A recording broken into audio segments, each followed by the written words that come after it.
name is Madison. Feel free to subscribe right here. Or if you're on mobile device, just scroll down just a little bit. There'll be a little red subscribe button. You just click it and that way you get notified for future videos.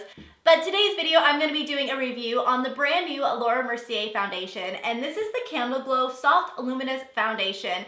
I was kind of scrolling through Sephora the other day and I was in their What's New section and I saw this foundation and I was like, oh my goodness, when did she come out with another foundation? I didn't hear anything about it, so I instantly ordered it. And I ordered the shade Vanilla.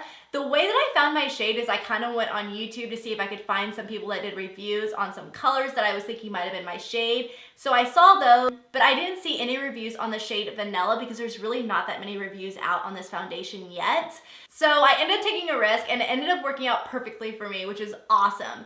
And this retails at Sephora for $48. You can also get it at Nordstrom's and it comes in a total of 24 shades. And the packaging on this is absolutely gorgeous. It has that really gorgeous kind of frosted glass. And then also when you take it off, you have a really nice pump to it as well, which is a plus because we all know how messy foundations can be without a pump. So I hate seeing foundations without a pump. It's like a big no-no for me.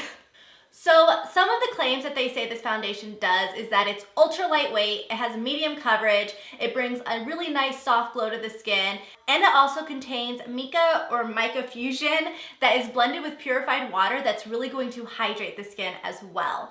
So I went ahead and applied this foundation with my Beauty Blender and my Tarte brush. I applied this side with my Beauty Blender and this side with my Tarte brush, and let me tell you that this foundation is super, super sheer. It is not medium coverage. It feels like it's more of a light coverage, and I definitely have to say that her tinted moisturizer felt like it had more coverage than this one did. Because when I was done applying my first layer of foundation, you could still see my uneven skin tone, my redness, which I have really bad, and I definitely had to go back in with a second layer and build it up, which was a plus about this foundation is that you definitely can build it. And for me, my favorite way to apply this foundation was with my Tarte brush because it really just let me push the foundation to the skin and build more coverage. And it didn't soak up all of the foundation as well because it is so lightweight and so sheer already that it allowed me to gain more coverage with the brush. And with the Beauty Blender, it was completely different. I felt like the Beauty Blender just kind of like soaked up the foundation. And what's unfortunate is because they say that you should use a sponge to apply this foundation with, which she says for all of her foundations, you should always use a sponge. But my Beauty Blender definitely felt like it soaked up all that foundation. I barely got any coverage from it. So I definitely preferred the brush over the Beauty Blender when applying this. So now to talk about the finish of this foundation, the finish is gorgeous. You can just see, it just brings the most beautiful glow to the skin, yet it doesn't feel too dewy, and it set really nicely with the Laura Mercier translucent setting powder as well. And I actually really like it. Like honestly, it feels like I'm not wearing anything on my skin right now. It feels like I have no foundation on because it is so lightweight, and I love that. I love it when their foundation doesn't feel cakey and it just feels really nice on the skin. And it actually, like up close, it looks like my skin, which is how I love to wear my foundations, especially on an everyday basis. I love to wear foundations that are lightweight and that don't look like I'm wearing a ton of makeup. I like stuff that looks like I'm wearing barely any makeup. And I definitely like this foundation for that. I love the finish of it. I think it brings the most gorgeous glow to the skin. And I'm pretty oily as well. Like I'm very oily in my T-zone. So I'm actually gonna be wearing this throughout the night. I'm heading over to my sister's right now for like a little get together, and then I'm gonna come back and show you guys how it looks like afterwards. So right now it is 5:21. There we go.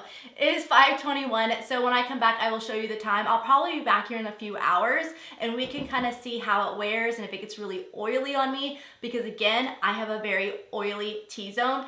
And I did use a primer when doing this foundation, just like how I would do for any foundation. I used the Hangover RX primer, but just so you know, that primer does not absorb any extra oil. It doesn't keep me from being oily. It doesn't do anything. It just makes my foundation go on a lot nicer. So we are definitely gonna be able to see if this is gonna be really oily on me or if it's gonna be just perfect. So I will let you guys know that. And also it clinged to no dry patches. It went perfectly because again, my skin is very combination. So I have some dry areas like right in here, but my T-zone is very oily. So it didn't stick to any of those dry patches. It just went on perfectly. So far I can tell that it's perfect for combination skin and dry skin and oily skin because I'm not seeing any oil come through yet. So I will be back shortly and we can see how this wears in the next few hours. All right, so I am finally back and I'm here to do an update, and right now it is actually 12:36 a.m. As you guys can see right there, there's Elsa on my phone, but it is actually 12:36 in the morning. I've been wearing this foundation for a total of 7 hours, I believe, almost a little over 7 hours now, and it definitely has gotten oily on me. I had to use my translucent setting powder twice, I believe, tonight. So that happens with me with every foundation. Even if I'm wearing a matte foundation like the Hourglass Immaculate Foundation, that one I still have to blot throughout the day because I get so oily in that T-zone. And I also do notice, I'm looking at my mirror right here, that I do have some redness like peeking through because remember, this foundation is very light coverage. It's not even medium coverage. I feel like you can almost build to a medium coverage if you add a couple layers on top of it. But I do see some redness peeking through, like right here by my nose, and then I have a little pimple on this side that I see it coming out of. And just from where I am kind of uneven in my skin, I can notice it coming through.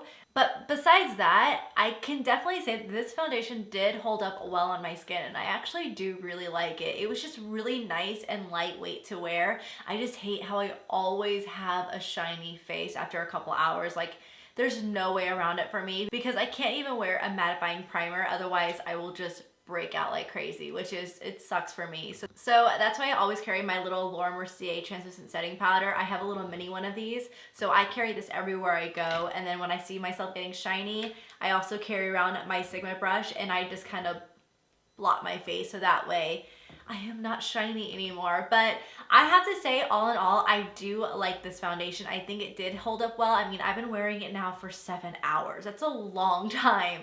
So I have to give this foundation, if I could rate it from like a 1 out of 10, I'd rate it probably about a 7. And that's because of the light coverage. If it had just a little bit more coverage, I probably would rate it higher. But since the fact that I do have to build up on it, that's why I'm rating it a little bit lower. But I do like this foundation and I know for sure I'm going to be using this just because it does feel really good on the skin. It gives the skin a really pretty glow as well. Like, my eyes are so bloodshot, you guys. I'm so tired right now. But it gives the skin a really pretty glow, and it's definitely like a different type of glow. It's not like a dewy glow. It's more of like a glow like your skin looks really healthy. So I really like the finish of this foundation. I just wish it had a little bit more coverage because, like I said, it's kind of less coverage than their tinted moisturizer was. And I used to use this all the time. Like, I love this stuff. So again, this foundation, I give it about a 7 and I do recommend it. And I think honestly, it is good for any skin type. I think you can get away with this with oily. Just use a mattifying primer if your skin allows you to use a mattifying primer and you don't break out like I do. And if you're dry, I think you will love this. If you're combination, you will definitely love this. I think this is a great foundation for all skin types. Just kind of choose the right primer for you. So I hope you guys all enjoyed this review and first impressions of the new Mercier Candleglow Soft Luminous Foundation. I hope that this review really helped you guys to see if you guys want to try out this foundation. So if you guys enjoyed this review and first impressions, please give it a thumbs up and don't forget to subscribe for future videos, and I will see you guys in my next video. Bye!